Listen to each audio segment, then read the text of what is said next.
ప్రపంచంలోనే ఎక్కడా లేనటువంటి మహా అద్భుతమైన ఆయుర్వేదం. ఆయనే పరంపరా వైద్యులు సుభాష్ గౌడ. ఈ కీళ్ళ వాతం, కీళ్ళ నొప్పులు అని చెప్పేసి.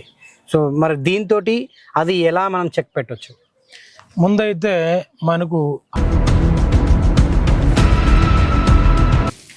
ఇలా తెల్లగా నేతగా వస్తుంటాయి. నమస్తే, welcome to our channel. And ఈ మధ్య కాలంలో చాలా మందికి మోకాల నొప్పులు, అదేవిధంగా కీళ్ళ నొప్పులు అండ్ బొక్కలు అరిగిపోవడం, కాల్షియం లేకపోవడం, దానివల్ల పెయిన్స్ రావడం, అనేక సమస్యలు కూడా వస్తున్నాయి. సో వాటన్నిటికీ చెక్ పెట్టే విధంగా ఈరోజు ఒక నల్లేరు చెట్టు అంటారు దీన్ని.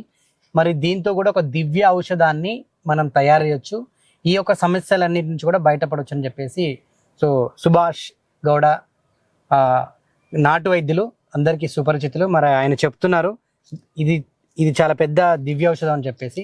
మరి ఎలా వాడాలి ఏంటి అనేది కూడా దీని గురించి మనం అడిగి తెలుసుకునే ప్రయత్నం అయితే చేద్దాం. నమస్తే గురూజీ. నమస్తే అండి. సో ఈ మధ్య కాలంలో అంటే చాలా తక్కువ ఏజ్, అంటే 25 years నుంచి కూడా చాలా మందికి ఆ కాల్షియం లేకపోవడము, మోకాల నొప్పులు, అనేక బాడీ పెయిన్స్, అదేవిధంగా మోకాలు అరిగిపోవడము, బొక్కలు అరిగిపోవడము, జాయింట్స్ లో పెయిన్స్ రావడము, ఈ కీళ్ళ వాతం, కీళ్ళ నొప్పులు అని చెప్పేసి. సో మరి దీంతో అది ఎలా మనం చెక్ పెట్టొచ్చు? ముందైతే మనకు ఆహారమే వైద్యం. ఇదే నల్లేరుని ముందు కాలంలో చట్నీలు చేసేవాళ్ళు, సాంబార్లో వాడేవాళ్ళు. ఇప్పుడు ఏమైపోయిందంటే ఇది ఎంతో మందికి తెలియని కూడా తెలియదు. దీన్ని సింపుల్గా ఎలా చట్నీ చేసుకొని తినాలంటే దీనికి నేత కొమ్మలు ఉంటాయి. ఇలా తెల్లగా నేతగా వస్తుంటాయి. ఈ నేత ఒకటిని మనము మునక్కాయలాగా ఇలా ఇంచి ఈ నారు మొత్తం తీసేసి 3 రోజులకు ఒకసారి, 2 రోజులకు ఒకసారి చట్నీ చేసుకొని తినచ్చు. చూడండి, ఇలా నారు తీసేయాలి. ఈ విధంగా నారు తీసిన దాన్ని ఆయిల్ వేసి వేపుకుంటూ దీనిలోకి చింతపండు, పప్పులు, ధనియాలు అంతా వేసి మామూలుగా మనము శనగింజల చట్నీ చేసినట్టే చేయొచ్చు. ఈ విధంగా ఇగురులు ఎవరికి దొరికితే, చిన్న నేత ఎవరికి దొరికితే, ఎవరి ఇంటిగారు నాటుకో ఉంటారో వాళ్ళు ప్రతి ఒక్కరు ఒక 3 రోజులకు ఒకసారి చట్నీ తింటూ వచ్చారంటే మీ మోకాలు నొప్పులు కానీ కాల్షియం సమస్యలు కానీ తగ్గుతాయి. మాకు ఇది దొరకదు, ఇలా కాక వేరే విధంగా ఎలా చేసుకోవాలంటే ఇది చాలా చోట అడవుల్లో, గుట్లలో ఉంటాయి. దీన్ని సమూలు మొత్తం ఇంత వరకు నరుకొని ఏరు వదిలేసి మొత్తం నరికి ఎత్తుకోవచ్చేయాలి. నల్లేరు అంతా తెచ్చి మీరు ఇక్కడ గనుపు ఉంటుంది, ఈ గనుపు దగ్గర ఒక చూరు గ్యాప్ ఇచ్చి కోసి గనుపు పడేయాలి. మిగిలిందంతా ఎత్తి ఎండకేసుకోవాలి. ఎండకేయకూడదు, ఎత్తి పెట్టుకోవాలి చిన్న చిన్న పీసులు చేసి. ఈ పీసుల్ని సున్నం నీళ్ళు మీరు ఒక 2-3 బిందెల నీళ్ళు ఒక అండాలో, పాత్రలో పోసి ఒక 2-3 కిలోలు సున్నం వేసేయండి. అందులో సున్నం వేసి బాగా కలిపేసి ఆ తేటి నీళ్ళంతా వంచుకోండి. కింద మట్టి అంతా వదిలేసి నీళ్ళు మాత్రం వంచుకొని ఆ నీటిలో 48 hours ఇది నానబెట్టాలి.